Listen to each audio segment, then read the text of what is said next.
que en este momento pasamos de horario supervisado a horario todo público. El siguiente programa de opinión contiene elementos de lenguaje, salud, sexo y violencia que pueden ser escuchados por niños, niñas y adolescentes sin supervisión de sus madres, padres, representantes o responsables. El Fondo de Previsión Social del Colegio de Ingenieros de Venezuela presenta. RCR presenta a María Alejandra Trujillo en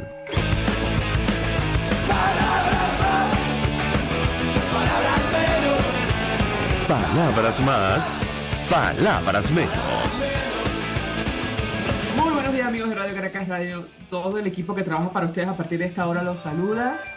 En la producción, Génesis Rodríguez, en los controles, Julio Pinto, quien tendrá el inmenso placer de acompañarles, María Alejandra Trujillo. Saben, ustedes se pueden comunicar desde muy temprano a través de la cuenta en Twitter, @RCR750, y seguirnos por nuestras plataformas digitales en TuneIn y YouTube. Comentó rápidamente algunos titulares de la prensa nacional e internacional, porque ya tenemos a nuestro primer invitado vía Zoom, como vamos a discutir una de estas situaciones que aparecen en la prensa. Bueno, ayer Juan Guaidó, quien, saben ustedes, fue presidente interino de Venezuela, dirigente de oposición, ofreció una rueda de prensa, una declaración. Él dijo, entre otras cosas, en su exilio, luego de lo ocurrido en Colombia, que incluso en escenario como el de Nicaragua, tenemos que ir a la elección de 2024. Esa fue su declaración. Y leo la nota que destaca el portal Monitoreamos. El líder de la oposición, Juan Guaidó, aseguró que incluso en un escenario de restricciones antidemocráticas como ocurrió en Nicaragua, los venezolanos deben movilizarse y participar en la elección presidencial de 2024. Hay un escenario obvio, y esto está entre comillas, en Venezuela, que es el escenario de Nicaragua, donde no solo persigan a un dirigente, sino encarcelen a 3 e inhabiliten a muchos otros. Incluso en ese escenario, nosotros, dijo él, tenemos que ir a la elección presidencial. Bueno, esto seguramente se va a discutir muchísimo en los próximos días. Incluso de cara a una elección presidencial en nuestro país. Por cierto, a propósito de la migración, ayer el Departamento de Estado de los Estados Unidos anunció medidas radicales para reducir la migración. El Departamento de Estado y Departamento de Seguridad Nacional anunciaron el jueves nuevas medidas radicales para reducir aún más la migración ilegal en todo el hemisferio occidental, así como también ampliar significativamente las vías legales de protección y facilitar el procesamiento seguro, ordenado y humano de migrantes. Esto también seguramente en los próximos días va a generar toda clase de reacciones. Bueno, vamos a hablar acerca de una de las razones que han motivado la migración. No es la principal ahora mismo, pero es una de las razones sin duda alguna que tiene que ver con la persecución política, que es uno de los delitos que investiga la Corte Penal Internacional en nuestro país. Nos acompaña tempranito el doctor Ali Daniels, con él vamos a conversar y probablemente le vamos a preguntar al doctor Ali Daniels, quien está al frente, forma parte del equipo de acceso a la justicia, sobre esta investigación que está en marcha, la petición del fiscal, lo que ha ocurrido en las últimas horas, y este caso en específico de Juan Guaidó, que evidencia justo las denuncias que investiga, o los casos, los delitos que investiga la Corte, el fiscal. Doctor Daniels, gracias por atendernos. Muy buenos días. Buenos días, María Alejandra. Muchas gracias por la invitación.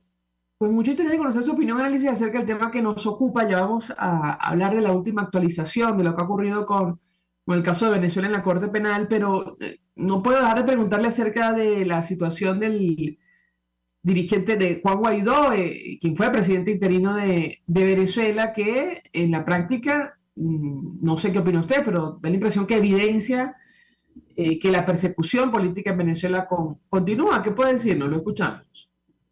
Sí, tenemos que entender que el tema de los crímenes de lesa humanidad no es algo del pasado, sino que tristemente es parte de nuestra realidad presente. Y en este sentido, el hecho de que el señor Guaidó haya tenido que huir del país y que además eh, bajo unas condiciones bastante eh, precarias, haya sido sometido a un tratamiento que no se corresponde con el que exige el derecho internacional en Colombia, es altamente preocupante en la medida en que Colombia es el país que más recibe venezolanos y que recibe al día de hoy. Es decir, el tema de la migración venezolana es un problema de hoy. Miles de personas siguen saliendo del país todos los días y la mayoría de ellos salen por Colombia. Y en este sentido, el hecho de que se haya señalado de, por ejemplo, que no tenía el pasaporte o que entró ilegalmente a Colombia, es preocupante porque esa es la realidad no del señor Guaidó, es la realidad de la mayoría de los que se van del país por trochas, por caminos irregulares y que lamentablemente lo hacen porque no tiene más remedio. Tenemos que aclarar además que cualquier persona que huya de Venezuela, independientemente que sea perseguido político, pero cualquier persona que huye de Venezuela porque tiene temor a perder la vida, sea porque no tiene medicamentos, medicina eh, o algún tipo de elemento que esté vinculado a su riesgo vital, es un refugiado y a partir de ahí la solicitud de documentos o de papeles es absolutamente irrelevante. Entonces, en este sentido, un llamado para que el gobierno colombiano reflexione sobre este tema y entienda que está obligado por el derecho internacional. De la investigación, entre otras cosas, nos motivó a hablar con usted lo que viene ocurriendo con la reacción del Estado venezolano luego de los formularios que presentaron las víctimas ante la Corte, la investigación. ¿Qué puede decirnos sobre este punto específico? Ustedes publicaban en redes sociales que, dada la preocupación que ha generado en las víctimas la solicitud hecha por el gobierno de responder al informe que presenta su opinión ante la Corte Penal Internacional, bueno, se vieron obligados como a dar información que puede compartir con nosotros. Lo escuchamos. Sí, recordemos que se hizo público el 20 de abril un informe presentado por la sección de víctimas de la Corte Penal Internacional, donde resumía los testimonios que éstas le llevaron, le presentaron a la sala de cuestiones preliminares de la CPI. Ayer nos enteramos que el gobierno ha solicitado a la Corte responder a este informe. Y eso generó que muchas personas tuvieran la legítima angustia sobre su integridad personal, temiendo que pudiera hacerse pública su información. Recordemos que en el informe se señala que entre las víctimas hay no solamente personas que fueron objeto de represión en el año 14 y en el año 17, sino que también hay funcionarios y exfuncionarios y personas que viven todavía en el país. Es decir, personas que pudieran legítimamente temer por su seguridad. Entonces, ante esa angustia que desde la tarde de ayer me empezaron a transmitir organizaciones que representan víctimas y que estaban sumamente preocupadas, sobre todo en personas que viven en el interior de Venezuela, que no tienen acceso a la información que podían tenerse personas que viven aquí en Caracas, hemos tenido que transmitirle que esta información bajo ningún concepto va a ser revelada al gobierno de Venezuela ni al fiscal, porque esta es una información que es directa para los jueces. De hecho, justamente debo leer lo que dice la sección de víctimas sobre este tema. Dice: la versión pública del informe no contiene ningún dato con el que se pueda identificar a las víctimas ni tampoco incluye la información de ninguna otra persona u organización. Esta información solo se transmite a la sala. Ninguna otra entidad tendrá acceso a ello. La Fiscalía y el Gobierno de Venezuela no tendrán acceso a los formularios, videos y otros documentos presentados por las víctimas. Entonces, esto es información oficial que estoy leyendo de la sección de víctimas para tranquilizar a todos aquellos que puedan considerar esto. Es decir, que si en el supuesto, porque nosotros consideramos que es improbable que la sala conceda lo que el gobierno está solicitando, porque este informe no es contra el gobierno, contra la fiscalía. Esto es un informe a los jueces. Las víctimas no son parte del proceso. son terceros que fueron llamados para rendir un testimonio, pero ese testimonio ante los jueces. Pero aún en el supuesto de que la sala le conceda este lapso para responder, que al final es una táctica dilatoria como todas las que el gobierno ha intentado ante la CPI, el gobierno solo responderá sobre este informe que ha sido hecho público y que tiene partes censuradas como el nombre, en fechas e incluso el sitio donde ocurrieron los hechos para proteger a las víctimas. Y en este sentido, nuestro llamado es a la tranquilidad para que las víctimas entiendan que esto no va a ser, esta información que las pueda poner en peligro no va a ser revelada y generar tranquilidad en ellas, porque, como le digo, nos han transmitido mucha angustia desde el día de ayer. Hay que partir del hecho, doctor Daniels, que la sala, usted me corregirá si me equivoco, informó que la información que las víctimas compartieran a través de este formulario estaría encriptada y bajo las medidas más estrictas de seguridad. Esto es correcto, ¿no? Así es, y esto se hizo además a través de un correo electrónico seguro que la Corte ha establecido al efecto. Y en este sentido, le digo, las organizaciones y las víctimas han estado en comunicación con la Fiscalía desde hace años y a través de este medio, y ninguna de esas comunicaciones ha trascendido o ha sido hecho público por el gobierno, lo cual confirma que la comunicación es segura y la confidencialidad se ha mantenido.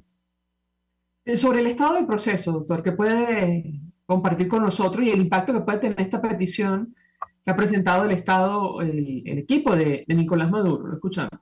Sí, como digo, una vez que se presentó este informe, el mismo día que se hizo público, también se hizo público que el gobierno había presentado su informe en esa misma fecha, haciendo una réplica al informe del fiscal.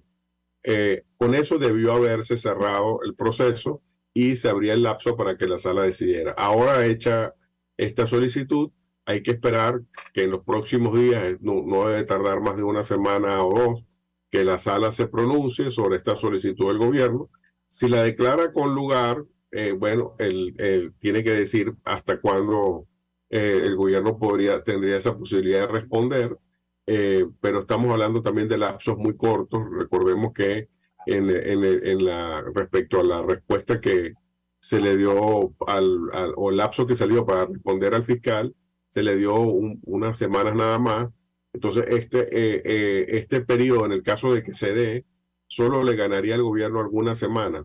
El gobierno, como no está ni porque haya justicia ni porque se sepa la verdad, la única estrategia que tiene con la CPI es la misma: ganar tiempo, comprar tiempo para justamente retrasar lo más que pueda esto. De modo que era previsible que esto ocurriera, pero en cualquier caso, lo que va a retrasar son unas semanas en el supuesto de que les otorguen esta solicitud, que no debería, porque, como digo, este informe no es contra el gobierno o contra alguna de las partes. Esto es un informe a los jueces y es directamente a ellos, con lo cual esperemos que se les niegue, pero en el supuesto de que se les otorgue, solamente retrasaría unas semanas todo el proceso, que esperemos que este mismo año tenga una decisión favorable en el sentido de que continúe la investigación, como ya ocurrió en el caso de Filipinas y Afganistán, que son casos bastante parecidos al venezolano. Me permite, doctor, tenemos que hacer una pausa para ir a publicidad. Regreso, quisiera referirme a dos temas. Uno, la petición expresa del equipo de Nicolás Maduro para que se detenga la investigación ante la Corte como una condición previa ante la posibilidad de retomar los diálogos en México. Quisiera su reacción al respecto. Y dos, esta declaración que ha ofrecido Juan Guaidó, advirtiendo que en Venezuela se podría repetir el escenario de Nicaragua. De esto hemos hablado con usted. Al regreso, le doy la palabra para contestar. Ya venimos. Escucha Palabras Más, Palabras Menos en RCR 750 AM. Puedes seguirnos en nuestras redes sociales. En Twitter, @RCR750, la radio que se ve. Mensaje del ingeniero José Peraza, tesorero del FONPRES CIB. Estimado colega ingeniero arquitecto y profesional afín, el Colegio Ingeniero de Venezuela y el Fondo de Previsión Social, preocupado por la salud de tu familia, ha diseñado un sistema de salud integral que coloca a tu disposición y que contiene asistencia primaria de salud, ambulancia, hospitalización, cirugía, oftalmología, dermatología, fisioterapia, psicología, odontología, farmacia y funerario. Para mayor información, visítanos a nuestros portales cib.net.be, fonprescib.net.be, Colegio de Ingenieros de Venezuela, construyendo futuro. El que sabe de sabor sabe de saber que Del Corso es la clásica pastelería italiana de Caracas. Qué ricos sus dulces típicos tradicionales, como los auténticos cannoli, la sfogliatella o la cola de langosta, no tienen comparación. La pasta seca de almendras y chocolate o su gran variedad de tortas, cumpleaños, bodas, bautizos o comuniones, reuniones familiares o eventos corporativos. Teléfonos 0212-941-1971. Pastelería Del Corso, la pastelería italiana por tradición y excelencia. Una ventana para las propuestas y denuncias de las comunidades populares de Venezuela. Evelyn Martínez y la Red de Ciudadanos llegan debatiendo problemas y promoviendo soluciones. Es el Radar de los Barrios. Por la autonomía de los movimientos sociales que no pueden ser complementos de partidos o gobiernos. El Radar de los Barrios, de lunes a viernes, a partir de las 10 de la mañana, por RCR 750 AM.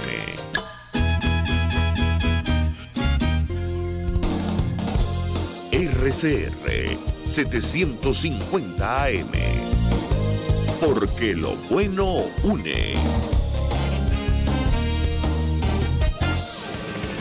Todos las piensan, todos las escuchan y María Alejandra Trujillo te las dice. Palabras más, palabras menos. Continuamos, amigos, palabras más, palabras menos, hablando hoy acerca de la situación de derechos humanos en nuestro país, que pasa sin duda alguna por la investigación que adelanta la Corte Penal Internacional por presuntos delitos de lesa humanidad en Venezuela. Nos acompaña el doctor Ali Daniels, quien conoce perfectamente el tema. Yo le dejaba un par de inquietudes, doctor, que tienen que ver con asuntos muy actuales. Uno, la petición expresa del equipo de Nicolás Maduro para que se detenga esta investigación como una condición previa ante la posibilidad de retomar diálogos en México. Yo quisiera una reacción de su parte al respecto. Y por otro lado, la declaración que ofreció Juan Guaidó advirtiendo que no es descartable el escenario de Nicaragua de cara a cualquier elección en nuestro país. ¿Qué opina usted? Lo escuchamos.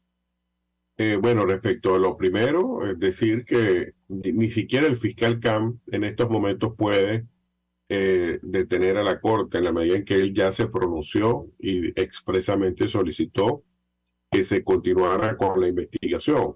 Ahorita, como vimos, este tema está en manos de la sala, de las jueces. Y efectivamente la sala no tiene ninguna competencia, ni debe tenerlo, para negociar o establecer algún tipo de diálogo político con nadie. Entonces, en este sentido, pedir que la Corte se ponga a negociar con el gobierno para suspender la investigación es un sinsentido, porque se trata de un tribunal internacional, no una instancia política. Esto ahorita el tema es estrictamente jurídico, no político. Eso es como que si ahorita en el tribunal la Corte Internacional de Justicia, que está conociendo el caso de Esequibo, se le diga, bueno, devuelvan el Esequibo a Venezuela y aquí garantizamos elecciones libres. Eso, por supuesto, la Corte va a decir, eso no es problema mío. Yo estoy hablando aquí de un tema jurídico y soy ajeno a los elementos políticos que puedan ocurrir en Venezuela. Entonces, en este sentido, no tiene, de hecho, tanto no tiene ninguna base lógica que en el comunicado que salió, ese tema ni siquiera fue tocado, porque justamente no podía nadie de esa conferencia en Bogotá tomarse la libertad de hablar en nombre de la Corte. Entonces, como digo, esto no tiene ningún sentido, pero además demuestra muchas cosas esta declaración, porque se habla de que la investigación de la Corte Penal pone o involucra a altos representantes del gobierno venezolano. Y esto llama la atención porque al día de hoy no hay ninguno imputado. Entonces, si no hay ninguno imputado, y además debo aclarar que el gobierno niega que en Venezuela se hayan cometido crímenes de lesa humanidad nunca. Entonces, si el gobierno niega que en Venezuela se hayan cometido crímenes de lesa humanidad y nadie está imputado, ¿por qué están preocupados porque altos dirigentes pudieran ser objeto de investigación por la Corte? Es algo que no tiene lógica. Sí, ciertamente cuando escuchamos la petición, decíamos, bueno, pero es que a estas alturas del proceso, incluso 8.000 familias o personas decidieron dar un paso al frente y contar su historia, denunciar lo que han vivido, lo que han sufrido para que continúe la investigación en la Corte Penal Internacional. Nos preguntábamos, bueno, ¿en qué términos esto podría detenerse, doctor? Sí, es que ese es el punto, ¿no? Debo aclarar de que existe una medida extraordinaria en el estatuto, en el artículo 15, creo que, o 16, creo que es el 16, sí, que permite que el Consejo de Seguridad de Naciones Unidas pudiese suspender una investigación de la Corte. Pero para eso tienen que votar todos los miembros del Consejo de manera favorable. Y el caso venezolano en el Consejo nunca se ha podido discutir precisamente porque nunca hay consenso. Es decir, basta con que uno de los miembros que tenga veto se oponga, y recordemos que hay dos que son parte del estatuto, que son Francia e Inglaterra, para que eso no proceda. Y además hay un gobierno que está siendo investigado, que es miembro del Consejo, con lo cual ese gobierno, que es Rusia, no querrá que se hable del tema de la Corte porque nunca ha reconocido a la Corte como tal. Entonces, si no la reconoce, menos va a poder pedir que se suspendan investigaciones. Entonces, como digo, esto es algo que, aunque esté en el papel, no va a ocurrir porque no hay consenso por este tema. Y en todo caso, ahorita lo que está, la continuación del proceso está en manos de la sala, que va a decidir de acuerdo a lo alegado y probado por las partes y no por un tema de negociación política. Pero por otro lado, esto habla también por primera vez de la preocupación que la Corte Penal Internacional genera en las instancias gubernamentales. Entonces, este gobierno que no le teme, que siempre anda en política internacional refutando y siempre con una actitud desafiante, ahora parece que demuestra una debilidad ante la Corte Penal que antes nunca había reconocido. Doctor, tengo que preguntarle por el escenario de Nicaragua. Lo hablamos en su oportunidad a propósito de lo que está ocurriendo con las organizaciones no gubernamentales, pero nos llamó la atención que Juan Guaidó lo sacara a colación en esta rueda de prensa, en esta declaración, en medio de su exilio. ¿Qué opina usted sobre este punto específico? Porque una de las diferencias justamente con Nicaragua es que Venezuela sí suscribió y ratificó el Estatuto de Roma, que rige a la Corte Penal Internacional. Lo escuchamos.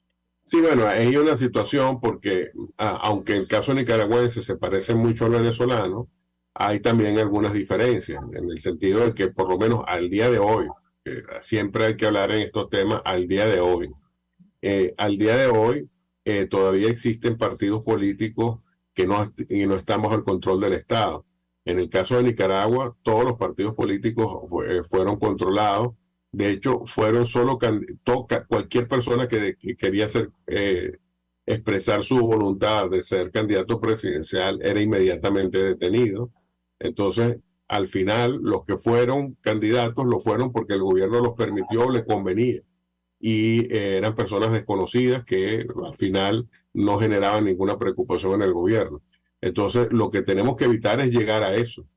Es decir, Venezuela todavía no está en esta situación, todavía hay candidatos presidenciales que uno pudiera considerar que efectivamente son verdadera oposición, y que hay todavía partidos que todavía son independientes, que no hablan que no son, digamos, una extensión del Poder Ejecutivo, y esperemos que eso se mantenga y sobre todo que de la negociación política se garantice que quien gane las primarias de la oposición no sea inhabilitado, ¿no? Y en este sentido esperemos que la Contraloría, en vez de estar tan pendiente de estar inhabilitando candidatos, se centre en lo que tiene que centrarse, que es evitar la corrupción, cosa que no pasó en el caso de PDVSA y en tantos otros. Entonces, aunque es correcto que la preocupación que hay sobre que Venezuela no sea como Nicaragua, al día de hoy las situaciones no son idénticas en la medida en que todavía hay una oposición política legítima, y esperemos que eso continúe, porque la mayor garantía de que estas elecciones que van a ocurrir el año que viene sean legítimas es que en primer lugar haya candidatos independientes. Si eso no ocurre, esas elecciones serán solo una pantomima. Doctor Daniels, para terminar, su criterio, su opinión sobre este tema en materia de derechos humanos que afecta directamente el destino político de nuestro país. No sé si, digamos, dentro de las atribuciones de acceso a la justicia ustedes hacen algún tipo de recomendación, pero sí quisiera su opinión y su criterio sobre lo que puede ocurrir, sobre los escenarios, que mencionaba en esta rueda de prensa Juan Guaidó, advirtiendo que los ciudadanos, en su opinión, tendrían que participar, pase lo que pase en Venezuela. ¿Qué opina usted? No sé si tiene formado un criterio a estas alturas a la luz de lo que ha ocurrido. Lo escuchamos. Sí, bueno, nosotros respecto al tema de las elecciones nos acogemos a lo que dijo la observación de la Unión Europea, donde hay una serie de recomendaciones de tipo técnico respecto a este tema.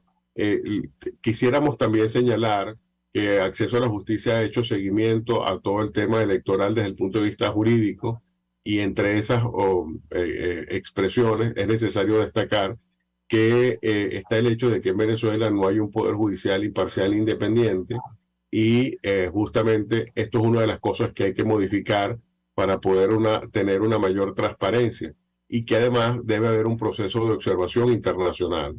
El hecho de que haya observadores no es solamente algo que debe ocurrir el día de las elecciones, sino que es un proceso que al menos debe hacerse con 4 o 5 meses de anticipación, para que los observadores tengan acceso a todo el proceso previo a las elecciones. Entonces, en este sentido, y esto es el estándar internacional, esto no es un tema solo para Venezuela, cualquier observador de cualquier elección está presente en todo el proceso previo en los diferentes países que han permitido la observación, y cuando aquí se permitía la observación, eso ocurría en estos términos. Entonces, para nosotros es fundamental que las elecciones del año que viene se hagan en condiciones mínimas. No voy a decir que es que se van a eliminar todos los elementos que favorecen al gobierno y todas las tácticas que favorecen al gobierno, pero al menos que hayan las mínimas que permitan que los venezolanos podamos votar por alguien que sea independiente y que efectivamente no sea afecto al gobierno. Esa sería para nosotros la mínima garantía que habría que tener, que no se inhabilite al que gane las elecciones primarias, que se le permita hacer campaña de manera libre, y que los venezolanos podamos votar sin coacciones al momento de ejercer nuestro derecho. Doctora Ali Daniels, un millón de gracias por atendernos, acompañarnos estos minutos. Forma parte del equipo de Acceso a la Justicia, expresando opinión y análisis acerca del tema que debatimos la mañana de hoy. Vamos a la pausa. Al beso venimos con más. Estás escuchando Palabras Más, Palabras Menos, por RCR 750 AM. Puedes seguirnos en nuestras redes sociales. En Twitter, @RCR750.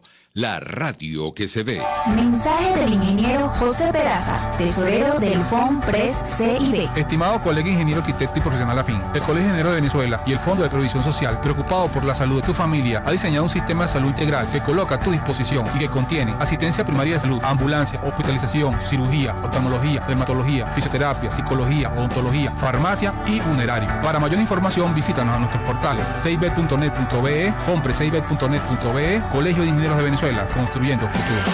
Mis amigos, una empresa comprometida y responsable con su personal es una empresa segura, y Produzca es la compañía pionera en Venezuela que ofrece la mayor cantidad de equipos de comprobada calidad para garantizar la seguridad integral de toda la nómina industrial de cualquier empresa. El catálogo de Produzca es inmenso, todo tipo de guantes, cascos, accesorios y productos varios de protección para tu personal.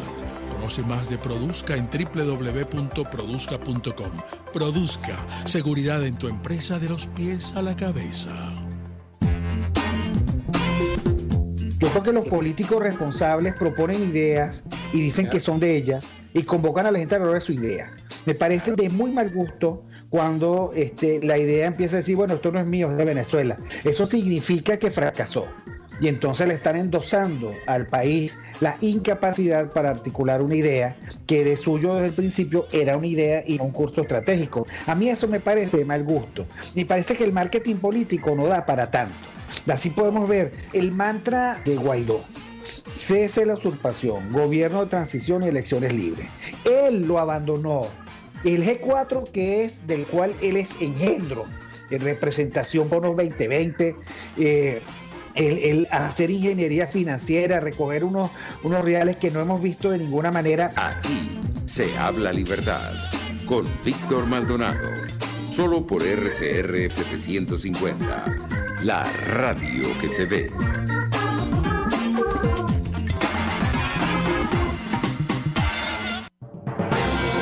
Mis amigos, quiero invitarlos a que me acompañen en vivo todos los días de 8 a 9 de la mañana a disfrutar de nuestro programa por todos los medios. Periodismo independiente, con nuevas ideas, nuevas opiniones, Nueva Venezuela y sus secciones. Dice mi vecina, está circulando y otro nivel. Corran la voz, no me fallen, por todos los medios por aquí, por RCR 750, la radio que se ve. La radio que se ve. Estos tipos, que a mí lo que más me revienta y me saca la piedra es que les digan empresarios, porque no han movido un emprendimiento en su vida, pero ni siquiera del pensamiento, porque no han pensado una idea propia nunca, se convirtieron en boliburgueses a raíz de que tenían la ventaja competitiva frente al resto de los mortales de que les daban dólares preferenciales. ¿Y qué hacían? Legitimaban capitales. ¿Y qué hacían? Se llenaban los bolsillos con el dinero que lamentablemente Venezuela produce por ser un país petrolero y que le cae a Venezuela casi que del cielo por tener yacimientos de petróleo del norte al sur y del este al oeste. Entonces, la creación además de esta cosa asquerosa que es la boliburguesía, que son unos ricos que exhiben su mal gusto al tiempo que exhiben lo robado, cuando en las calles de Caracas ahora se les ve de a 10 por locha, son además la encarnación de Alex Saab. Y así nos va, de lunes a viernes a las 4 de la tarde. Radio Caracas Radio, porque lo bueno une. El doctor José Eduardo Troconis y sus especialistas invitados le ayudarán a obtener cada semana el secreto para mejorar su calidad de vida en RCR Salud. Usted podrá comprobar la veracidad de las tradicionales técnicas y últimas tendencias que se divulgan acerca de la salud y la medicina en nuestra sociedad. Hay mucho más dedicación y hay mucho más experiencia. Tenemos las herramientas. RCR Salud, todos los domingos, a partir de las 10 de la mañana, por RCR 750 AM. RCR 750 AM. Porque lo bueno une.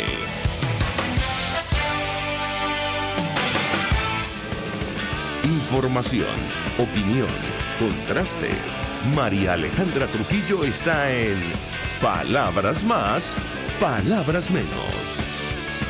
Continuamos, amigos, palabras más, palabras menos. Nos acompaña, se suma a nuestra mesa de debate, alguien que conoce el tema que estamos debatiendo la mañana de hoy, sobre todo por el caso de Juan Guaidó.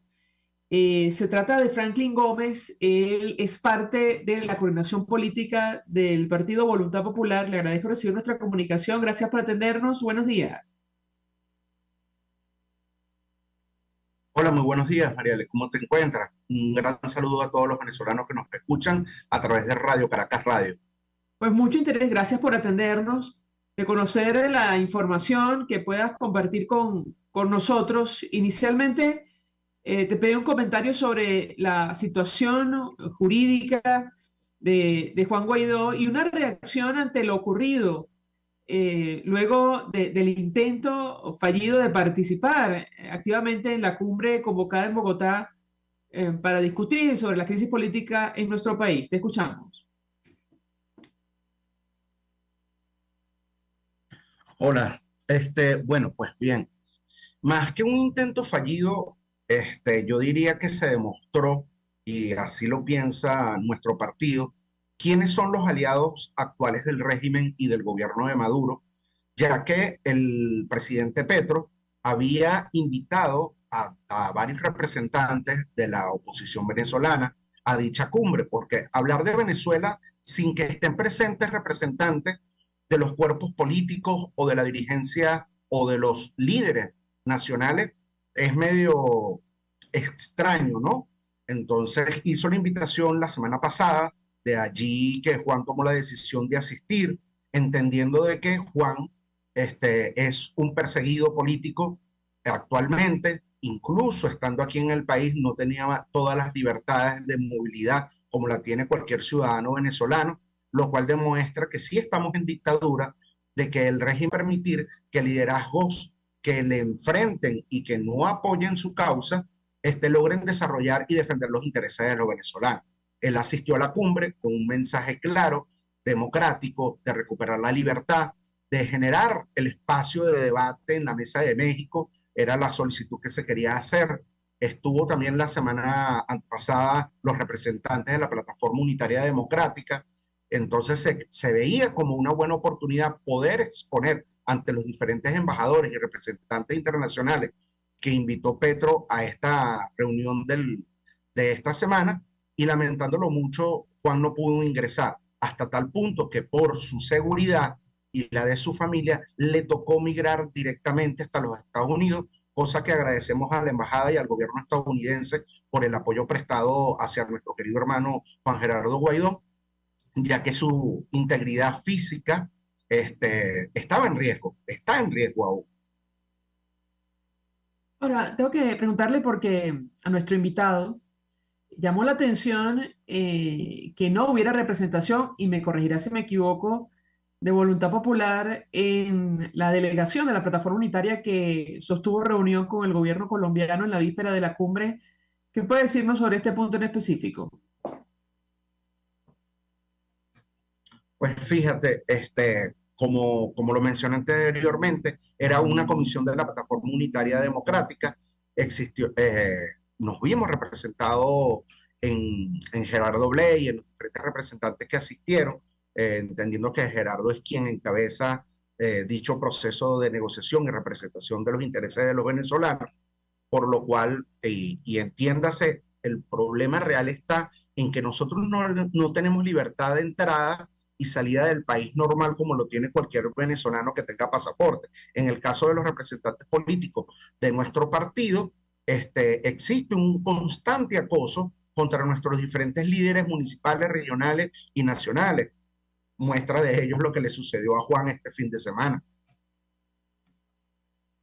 Ahora, hablemos de la situación justamente política de Juan Guaidó. Yo no sé si hubo alguna discusión o no al momento de tomar la decisión de salir del país, la posibilidad de no regresar y su aspiración a participar en la primaria. ¿Qué puede compartir con nosotros? Juan expresó en las diferentes entrevistas que ha estado dando a nivel internacional y en la rueda de prensa del día de ayer, de que no descarta la posibilidad de regresar al país siempre y cuando se logre garantizar su regreso. En el caso de Voluntad Popular, para nadie es un secreto que nuestro abanderado para la primaria era Juan. Sin embargo, nuestra dirección nacional tiene que tomar una decisión pronto con respecto a su candidatura. Obviamente él tiene que participar en esta decisión. Aún estamos a la espera. Existen diferentes factores de fuerza mayor y yo quiero que entiendan los radioescuchas, los venezolanos, de que tomar una decisión tan trascendental no es a título personal o a título del partido nada más. Nuestra prioridad para el partido es la primaria como mecanismo de elección de nuestro nuevo abanderado para el próximo ciclo, que es las presidenciales 2024. Nosotros estamos dispuestos y desprendidos, sin embargo, consideramos necesario que los mejores exponentes para la defensa de la libertad, la recuperación de la democracia en nuestro partido, en nuestro país, es un abanderado de nuestro partido. Aún estamos en las diferentes análisis de los escenarios que se nos vienen. Para nadie es un secreto, y Juan así lo expresó, se trata de la integridad física de su familia. Incluso no la de él, sino la de su familia es la que le preocupa realmente. Muestra de ello fue lo que pasó hace 1 año y medio en su casa cuando le dispararon a su camioneta.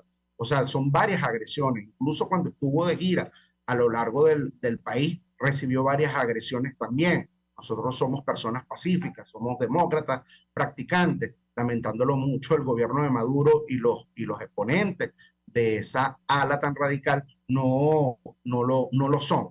Entonces, el análisis político está en los diferentes escenarios, qué vamos a hacer como partido, hacia dónde vamos a direccionar. Sin embargo, nosotros consideramos prudente tener nuestro propio candidato en el partido. Eso aún está en el debate y no se ha definido en su totalidad.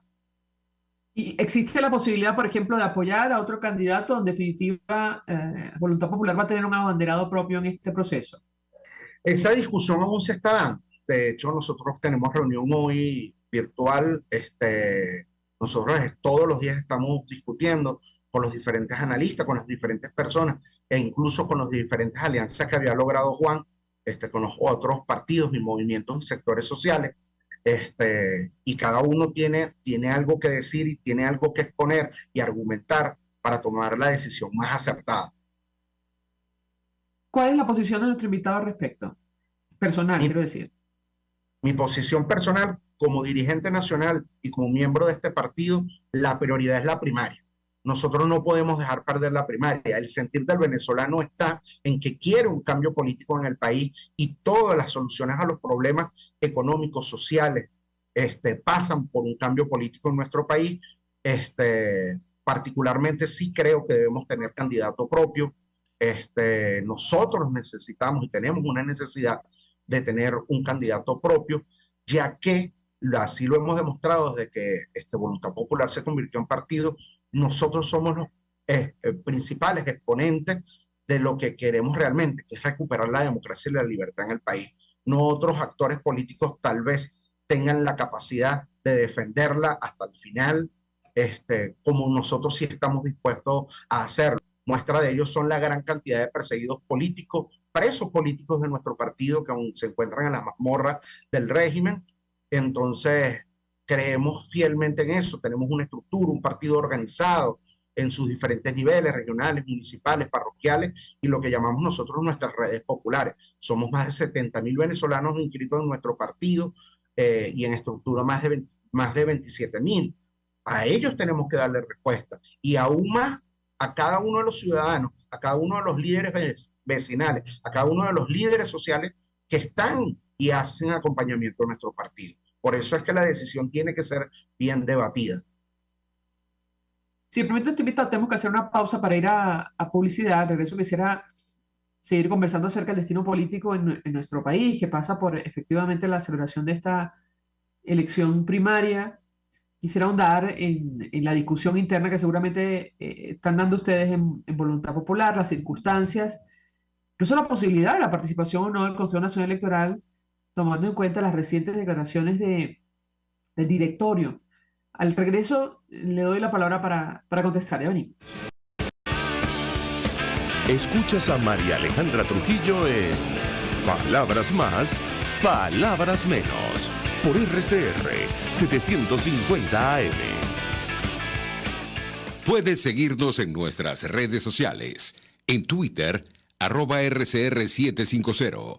La radio que se ve. Mensaje del ingeniero José Peraza, tesorero del FOMPRES CIB. Estimado colega ingeniero arquitecto y profesional afín, el Colegio de Ingenieros de Venezuela y el Fondo de Previsión Social, preocupado por la salud de tu familia, ha diseñado un sistema de salud integral que coloca a tu disposición y que contiene asistencia primaria de salud, ambulancia, hospitalización, cirugía, oftalmología, dermatología, fisioterapia, psicología, odontología, farmacia y funerario. Para mayor información, visítanos a nuestros portales cib.net.be, fomprescib.net.be, Colegio de Ingenieros de Venezuela, construyendo futuro. La gran estilista Teresa está al frente de su salón de belleza Tarena, con su maravilloso equipo de profesionales peluqueras y manicuristas. En el salón de belleza Tarena siempre vas a lograr el look de la mujer bonita. Está en la planta alta del Centro Comercial Galerías Prados del Este. Ven para que te consientan. Pide tu cita por el 0414-222-6577. Salón de belleza Tarena. Atención como tú lo mereces, con todo cariño. Pretty Woman. Ellos sí que no saben nada. Y así nos va. El espacio donde se tocan los temas más candentes de interés político y nacional. Y así nos va. En este programa, la picardía y el humor inteligente son los protagonistas. Pura cabilla. Lara y Hernández descosen y revelan los secretos más oscuros del acontecer político. Y así nos va. De lunes a viernes a las 4 de la tarde. Por RCR 750 AM. RCR 750 AM. Porque lo bueno une.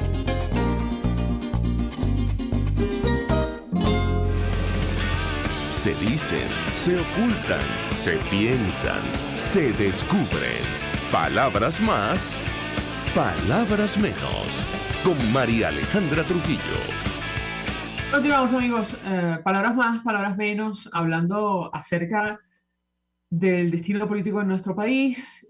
Pasa por esta elección primaria y unos eventuales comicios presidenciales. Nos acompaña alguien que conoce perfectamente el tema y quien adelantó, bueno, lo van a discutir en su organización. Se trata de Franklin Gómez, quien forma parte de la Coordinación Política de Voluntad Popular. Y yo le dejaba una inquietud a nuestro invitado que tiene que ver justamente con el proceso de elección primaria y la postura que ha asumido el Consejo Nacional Electoral ante el proceso. ¿Cuál es la posición de ustedes? No sé si han asumido públicamente una decisión al respecto, tomando en cuenta las últimas declaraciones del directorio en torno a este proceso interno de la oposición. ¿Qué puede decirnos? Bueno, Mariale, fíjate, la Comisión Nacional de Primarias hizo una solicitud ante el CNE hace más de 4 meses, incluso antes que se instalara formalmente la comisión. Ya se venía trabajando en que prestaran apoyo técnico específicamente, más allá de las máquinas o de las cactahuellas, o como lo quieran llamar, el sistema que tiene el CNE, era que prestaran los diferentes centros de votación.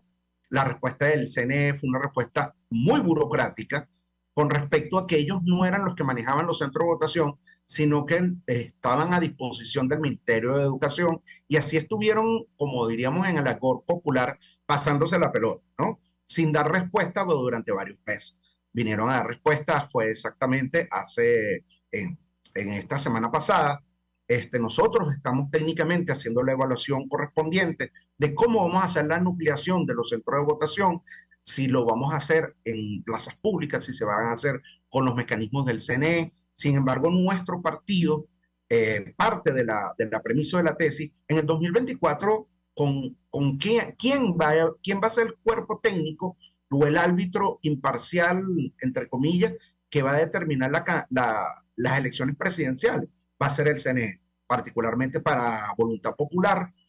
Aún se están haciendo las diferentes evaluaciones de los escenarios. Sin embargo, somos en su mayoría creyentes de que tiene que ser con el CNE, no necesariamente por la complejidad técnica que tiene una elección primaria e incluso la elección presidencial. Y nosotros tenemos que prepararnos para ese escenario. Nosotros tenemos que hacer el ejercicio del manejo y control del CNE, de cómo vamos a trabajar con ellos. O sea, creemos que debemos hacer el ejercicio porque en el 2024 va a ser con el CNE la elección presidencial.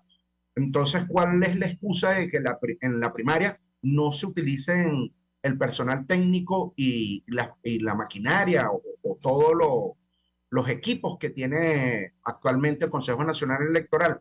No vemos ninguna traba con respecto a eso. Bueno, yo le pregunto a nuestro